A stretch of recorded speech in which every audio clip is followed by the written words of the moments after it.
Assalamualaikum. Waalaikumsalam. Mari masuk, Mbak. Baik, selamat siang, Mbak. Bu, Oke, sebelumnya apa kabarnya, Mbak? saya merasa kurang baik Bu akhir-akhir ini. Oke, jadi saya perkenalkan diri dulu ya. Namanya saya Sausan. Kalau Mbaknya namanya siapa ya? Nama saya Nabila Bu. Baik, Mbak Nabila. Sebelumnya tahu konseling ini dari siapa ya? Dari temen Bu, karena saya disarankan untuk datang ke sini. Baik. Jadi Mbak Nabila datang ke sini atas dasar keterpaksaan atau kesukarelaan ya, Mbak? Sukarela karena saya merasa kurang baik, jadi teman saya menyarankan untuk coba di konseling aja. Baik. Jadi Mbak Nabila bisa langsung cerita tentang apa yang membuat Mbak Nabila kurang baik akhir-akhir ini. Mbak Nabila itu jangan takut ya, di sini itu kita menerapkan asas kerahasiaan. Jadi yang tahu cerita ini hanya kita berdua aja, Mbak. Jadi silakan Mbak Nabila bisa cerita. Baik, saya tuh suka merasa insecure tentang kemampuan akademik saya Bu. Terima kasih sudah bercerita ya, Mbak. Apa yang membuat kamu merasa insecure tentang kemampuan akademik kamu? Saya tuh kayak selalu ngerasa kalau saya nggak secerdas teman-teman saya. Mereka tuh kayak selalu mendapatkan nilai yang lebih baik di atas saya. Oke, saya mengerti Mbak Nabila. Perasaan insecure tentang kemampuan akademik itu sangat mengganggu.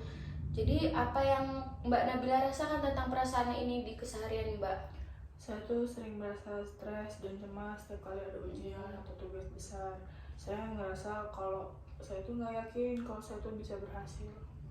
Oke, perasaan stres dan cemas itu bisa mengganggu aktivitas Mbak kan? Nah, apakah Mbak pernah mencoba cara untuk mengatasi perasaan insecure itu? Saya udah coba belajar lebih keras, tapi kadang tuh itu malah buat saya semakin tertekan Bu. Oke, saya ngerti Mbak bahwasanya perasaan insecure itu mungkin mempengaruhi berbagai aspek di kehidupan Mbak. Apakah ada saat-saat tertentu ketika Mbak merasa lebih percaya diri atau situasi yang membuat Mbak merasa nyaman? Saya suka lebih merasa nyaman ketika saya berbicara dengan teman-teman lama yang udah kenal saya lebih lama. Mereka tuh lebih tahu siapa saya. Nah, itu adalah pengamatan yang baik Mbak. Mungkin perasaan nyaman ini muncul ketika Anda merasa diterima dan dikenal oleh orang lain. Apakah Mbak bisa berbicara lebih banyak tentang apa yang membuat Mbak merasa tidak diterima atau kurang dikenal gitu di situasi baru?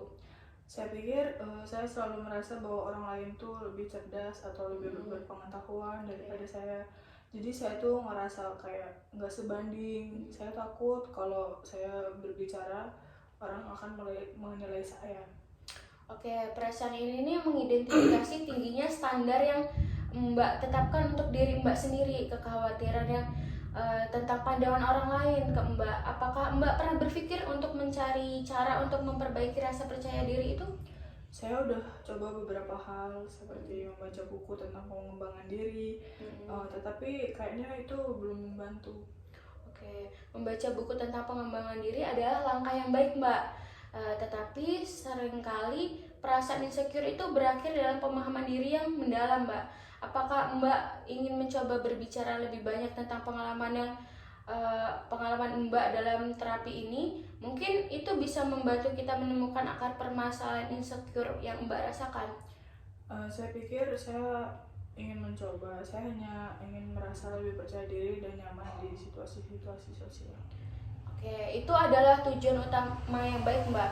Kami akan bekerjasama untuk menjelajahi perasaan yang Mbak alami secara lanjut dan mencari strategi yang membantu Mbak merasa lebih percaya diri. Mbak juga sudah melangkah pertama dengan berbicara ini dan itu adalah langkah yang besar Mbak. Terima kasih Bu Sausan. Saya akan mencoba saran-saran yang Ibu berikan. Oke, sama-sama Mbak Nabila. Ingat ya Mbak, bahwasanya semua orang itu memiliki ketidaknyamanan dan rasa insecure pada titik tertentu. Nah, saya di sini untuk mendukung Mbak dan mengatasi permasalahan ini dan membantu Mbak mengenali potensi Mbak. Jika Mbak merasa berbicara lebih lanjut atau memiliki pertanyaan, jangan ragu ya Mbak untuk menghubungi saya. Baik Bu, terima kasih. Sama-sama Mbak.